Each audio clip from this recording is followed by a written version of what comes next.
حسین مکان بنا لیں، اچھی طرح یاد رکھنا کوئی گارنٹی ہے کہ اس مکان میں ہم رہیں گے بھی، اور رہیں گے تو کتنے دن تک رہیں گے؟ آپ مجھے بتائیں۔ خوبصورت سے خوبصورت مکان بنانے والے، مکان ابھی تیار بھی نہیں ہوا اور ان کا انتقال ہو جاتا ہے، یا مکان تیار ہوا ابھی اس کا افتتاح ہی ہوا تھا، ابھی اس کا انوگریشن ہی ہوا تھا کہ کسی بنانے والے کا، محنت کرنے والے کا انتقال ہو جاتا ہے۔ یہ بار بار ہمارے تجربے میں ہے۔ چلیں ٹھیک ہے، اگر کوئی خوش نصیب اس مکان میں رہے بھی تو کتنے دن تک رہے گا؟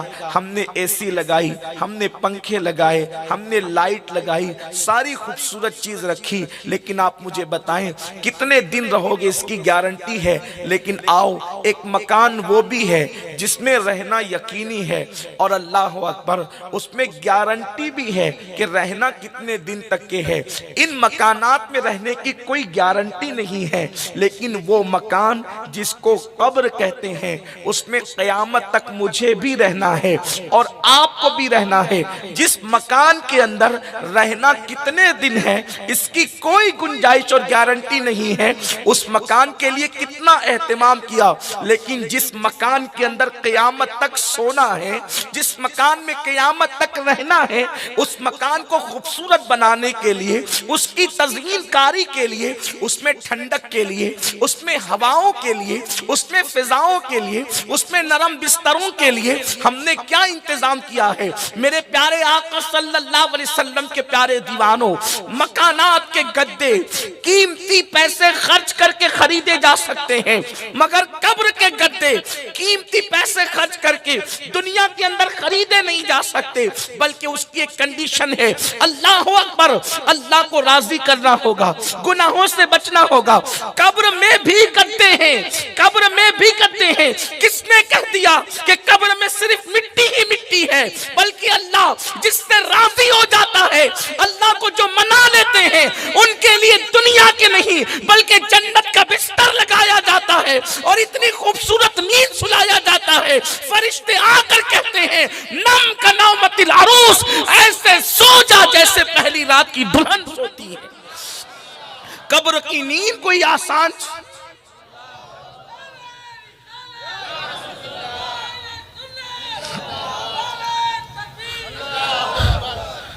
دنیا کے گدوں پہ سو تو دیر تک سونے والے کی کمر درد کرنے لگتی ہے، مگر قبر میں جو جنت کا بستر ہے، اگر اس پر کسی خوش نصیب کو سلا دیا جائے، اگر اس پر کسی خوش نصیب کو سلا دیا جائے تو خدا کی عزت کی قسم، جب وہ سوئے گا اور قیامت کے دن اٹھے گا تو اس کو ایسا لگے گا جیسے میں رات کو سویا تھا اور صبح کو میں بیدار ہو گیا۔ سبحان اللہ، سبحان اللہ۔ یہ ہے جنت کے بستر کی برکت۔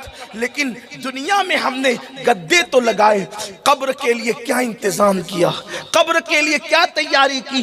میرے پیارے آقا علیہ السلام کے پیارے دیوانوں، جب ہم قبرستان جاتے ہیں تو کبھی قبرستان میں ہماری نظر پڑتی ہے، ایسا لگتا ہے کتنا سکون ہے، کتنا سناٹا ہے، کتنے اطمینان سے سب سو رہے ہیں، لیکن یاد رکھیں اپنے پاس وہ نگاہ نہیں، اپنے پاس وہ نظر نہیں، اپنے پاس وہ آنکھیں نہیں کہ اللہ اللہ، اوپر کی مٹی تو پرسکون نظر آتی ہے، لیکن اندر یہ بھی ہے، اسی 2 گز زمین میں کسی کی قبر اتنی بڑی کر دی گئی ہے کہ مشرق سے لے کر مغرب تک کا فاصلہ ہو گیا ہے، تا حد نگاہ قبر کشادہ ہو گئی ہے۔ کبھی کسی کی قبر ایسی بھی ہوتی ہے کہ وہ جنت کے باغوں میں سے باغ بن گئی ہے، لیکن اللہ اکبر، اسی پرسکون قبریں جو اوپر سے پرسکون نظر آتی ہے، انہی قبروں کے اندر کسی کی قبر جنت کے باغوں میں سے باغ بنی ہے، اور کسی کی قبر جو ہے جہنم کے گڑوں میں سے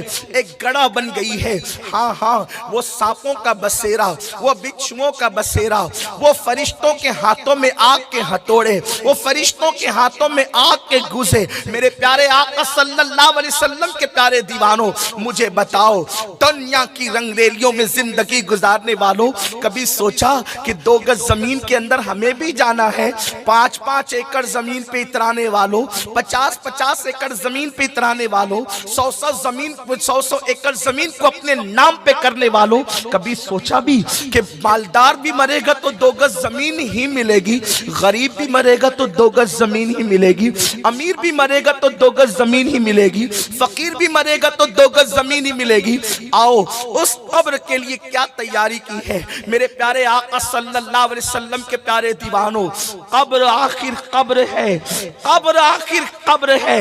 حضرت سیدنا امیر المومنین عثمان ذوالنورین رضی اللہ تبارک و تعالیٰ عنہ جب بھی کسی قبر پر جاتے تو وہاں پہ کھڑے ہو کر اتنا روتے کہ ایسا لگتا کہ روتے روتے آپ کی جان نکل جائے گی۔ یہ کون عثمان غنی ہے؟ یہ وہ عثمان غنی جس سے 2 مرتبہ رسول اللہ کا داماد بننے کا شرف حاصل ہوا ہے۔ یہ کون عثمان غنی ہے جس نے اپنی زندگی میں 2 مرتبہ جنت کو خریدا ہے؟ اور اللہ کے رسول نے ان عثمان غنی کے لیے کہا جنگ تبوک کے موقع پر کہ آج کے بعد عثمان کچھ بھی کرے، یہ کچھ بھی کرے میں نبی کا اختیار دیکھیں۔ اللہ کے حبیب صلی اللہ علیہ وآلہ وسلم فرماتے کچھ بھی کرے، جو جی میں آئے کرے۔ سرکار فرماتے یہ جنت ہی میں جائے گا، کچھ بھی کرے جنت ہی میں جائے گا۔ جس کو اللہ کے رسول نے یہ گارنٹی دی ہو کہ عثمان کچھ بھی کرے جنت ہی میں جائے گا، وہ عثمان غنی جب قبروں پر کھڑے ہوتے تھے تو اتنا روتے تھے ایسا لگتا تھا جیسے آپ کی جان نہ نکل جائے۔ لوگ کہتے تھے امیر المومنین آپ قیامت کا ذکر سن کر اتنا نہیں روتے جتنا آپ قبروں کو دیکھ کر کے روتے ہیں۔ تو عثمان غنی فرماتے ہیں قبر آخرت کی پہلی منزل ہے، قبر آخرت کی پہلی منزل ہے۔ اگر انسان کا معاملہ یہاں درست رہا تو آگے کے سارے معاملات درست رہیں گے، اور انسان یہیں پر ناکام ہو گیا تو آخرت میں ناکامی ہی ناکامی کا منہ دیکھنا ہوگا۔ میرے پیارے آقا صلی اللہ علیہ وسلم کے غلاموں، آئیے اب تھوڑی دیر ذرا قبر کی سیر کرتے ہیں۔ آپ نے باغوں کی سیر تو کی ہوگی، آپ نے شہروں کی سیر تو کی ہوگی، آؤ ذرا تصور کی دنیا میں ہم تھوڑا قبروں کی سیر کر لیتے ہیں۔ یہ قبریں کیا ہے؟ اللہ اللہ، یہ قبریں وہ ہیں جہاں رشتہ داریاں نہیں دیکھی جاتی، جہاں انسان کے چہرے نہیں دیکھے جاتے، جہاں انسان کی خوبصورتیاں نہیں دیکھی جاتی، جہاں انسان کے حسن نہیں دیکھے جاتے۔ اللہ اکبر، قبر میں تو چھوٹی چھوٹی باتوں پر بھی عذاب دیا جاتا ہے۔ بے شمار ایسی قبروں کا ذکر احادیث میں ملتا ہے۔ کسی قبر پر، قبر والے پر صرف اس لیے عذاب ہو رہا تھا کہ وہ پیشاب کے چھینٹے سے نہیں بچتا تھا۔ تھوڑی توجہ کرنا، تھوڑا غور کرنا، راتوں کو زنا کے اڈوں کی طرف قدم بڑھانے سے پہلے، نرم گدوں پر لیٹ کر زنا کے مناظر دیکھنے سے پہلے، کانوں میں ایئر فون لگا کر گانے سننے سے پہلے، کسی عورت پر بد نظری کرنے سے پہلے تھوڑا تصور کر لینا آخر قبر ہے، آخر قبر ہے۔ انسان کتنی ہی تدبیر کر لے آخر قبر ہے۔ اور یہ قبر کیا ہے؟ قبر کیسے کیسوں کو دباتی ہے، کیسے میں اور آپ تو کوئی شمار ہی میں نہیں، اپنی تو کوئی حیثیت ہی نہیں۔ میں تھوڑی سی ایک حدیث پر آپ سب کی توجہ چاہتا ہوں، بڑی مشہور حدیث ہے، صحیح میں موجود ہے، اس پر آپ کی توجہ چاہتا ہوں۔ اور آپ نے اس کو کسی دوسرے باب کے اندر سنا ہے، میں اس کو کسی دوسرے باب میں ذکر کرنا چاہتا ہوں، اور آپ سب کی توجہ۔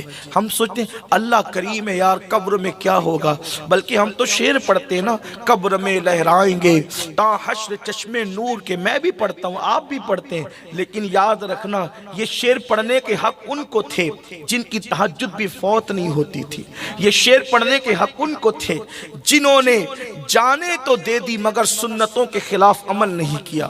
یہ شعر پڑھنے کے حق ان کو تھے، اللہ اکبر، جن کی نگاہیں کبھی نہیں اٹھی۔ جانتے ہیں جس امام نے یہ شعر کہا ہے نا، قبر میں لہرائیں گے تا حشر چشم نور کے، جلوہ فرما ہوگی جب طلعت رسول اللہ کی۔ اس امام کے تقوی کا حال یہ تھا کہ خود کے شہر کا باغ انہوں نے ساری زندگی نہیں دیکھا۔ ایک مرتبہ جبل پور سے واپس ہوتے ہوئے اپنے گھر جا رہے تھے،